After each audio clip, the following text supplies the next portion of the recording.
부당한 부탁인 줄 알면서도 나도 모르게 얘라고 답하고 밤잠 설치신 적 있나요? 남 눈치 보느라 정작 내 마음은 1순위에서 밀려나 있진 않나요? 당신이 거절이 힘든 어른이 된 건 당신이 착해서가 아닙니다. 어린 시절 부모님들의 행동 때문일 확률이 매우 높습니다.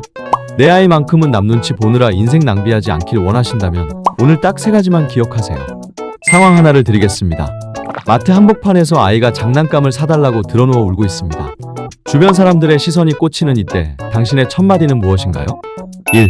너 한 번만 더 이러면 오늘 맛있는 거 없어. 당장 일어나. 2. 알았어. 사줄게. 대신 집에 가서 엄마 말 잘 듣기로 약속. 3. 이게 너무 갖고 싶어서 속상했구나. 하지만 사람 많은 곳에서 그러면 안 돼. 기분이 좀 풀리면 다시 얘기하자. 1번을 자주 고르신다면 통제형 부모일 확률이 높습니다.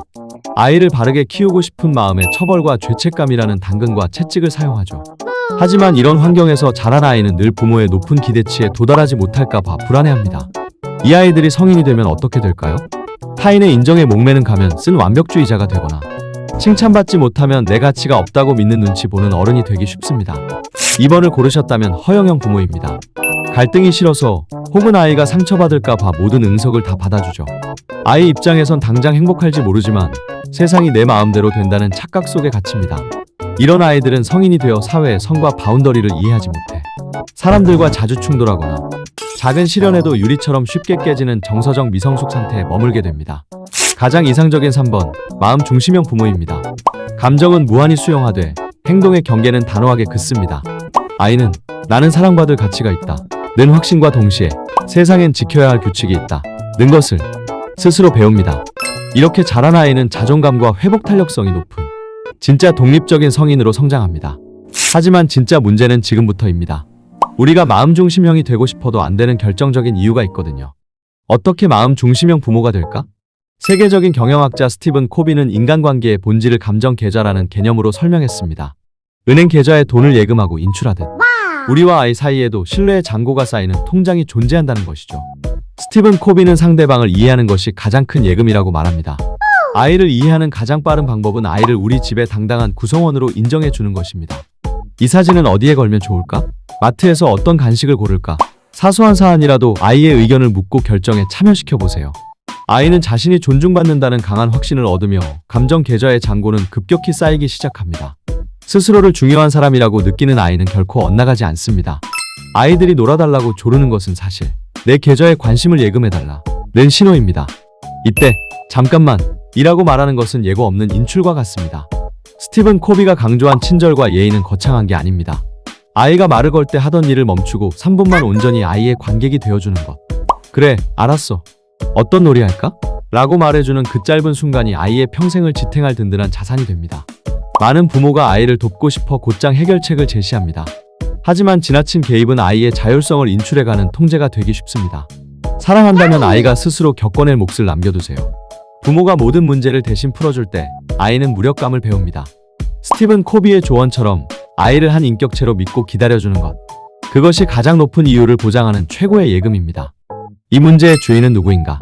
감정 계좌에 예금을 쌓는 법을 알았다면 이제는 그 계좌를 지키는 법을 배워야 합니다. 그 핵심은 바로 이 문제가 누구의 것인가를 구분하는 것입니다. 아이가 추운 날 겉옷을 안 입고 나가겠다고 고집을 피우나요? 친구와 다투고 속상해하나요? 냉정하게 들리겠지만 이건 부모가 아닌 아이의 문제입니다. 많은 부모님이 아이가 겪을 작은 고통도 대신 해결해 주려 하지만 그럴수록 아이의 자생력은 약해집니다. 이때 부모가 할 일은 해결사가 아니라 공감자가 되는 것입니다. 오늘 꽤 추웠지? 고생했네. 친구랑 그런 일이 있었구나. 속상했겠다. 라고 말하며 아이가 자신의 선택에 따른 자연스러운 결과를 스스로 경험하게 두세요. 추위를 느껴본 아이가 스스로 옷을 챙기듯 실패를 경험해본 아이만이 스스로 일어설 힘을 얻습니다. 아이의 투명한 방어막 바운더리 존중하기. 우리가 꼭 지켜줘야 할 것이 하나 더 있습니다. 바로 아이의 바운더리입니다. 바운더리란 내가 나로 존재하기 위해 지켜야 할 최소한의 경계선입니다. 성인이 된 지금 누군가의 부탁을 거절하지 못해 괴롭거나 남의 눈치를 지나치게 본다면 어린 시절 이 경계선이 무너진 경험이 있을 확률이 높습니다. 아이의 바운더리를 지켜주는 구체적인 3가지 방법을 기억하세요. 첫째, 식사량을 강요하지 마세요. 한 입만 더 먹어 라는 강요는 아이가 자신의 몸이 보내는 배부름이라는 신호를 무시하게 만듭니다. 내 몸의 감각보다 타인의 요구를 우선시하게 만드는 바운더리 침해의 시작이죠. 둘째, 아이의 신체 접촉 권한을 인정하세요. 누군가 나를 만지는 게 싫다면 그게 부모라도 거절할 수 있어야 합니다. 아이의 싫어요 를 무례함으로 치부하지 마세요. 그것은 자신의 몸을 스스로 보호하려는 건강한 자아의 목소리입니다. 셋째, 처벌로 굴복시키지 마세요. 정서적, 신체적 벌은 아이에게, 강한 사람에게는 내 경계가 허물어져도 어쩔 수 없다 는 잘못된 메시지를 줍니다. 이는 훗날 타인의 부당한 대우를 참아내는 무기력한 성인으로 자라게 하는 씨앗이 됩니다. 사랑받은 아이는 흔들리지 않습니다. 부모님들, 아이의 싫어요 에 상처받지 마세요. 오히려 기뻐하셔도 좋습니다. 우리 아이가 자기 자신을 지킬 줄 아는 단단한 사람으로 크고 있다는 증거니까요. 양육법을 바꾸는데 늦은 때란 없습니다. 오늘부터 벌이나 보상 대신 아이의 보이지 않는 경계를 지켜주는 존중의 육아를 시작해보세요. 부모에게 존중받으며 자란 아이는 세상 어떤 비바람에도 쉽게 흔들리지 않습니다. 도움이 되셨다면 구독과 좋아요 부탁드립니다. 더 많은 정보를 원하시면 채널 내 영상들을 확인해주세요.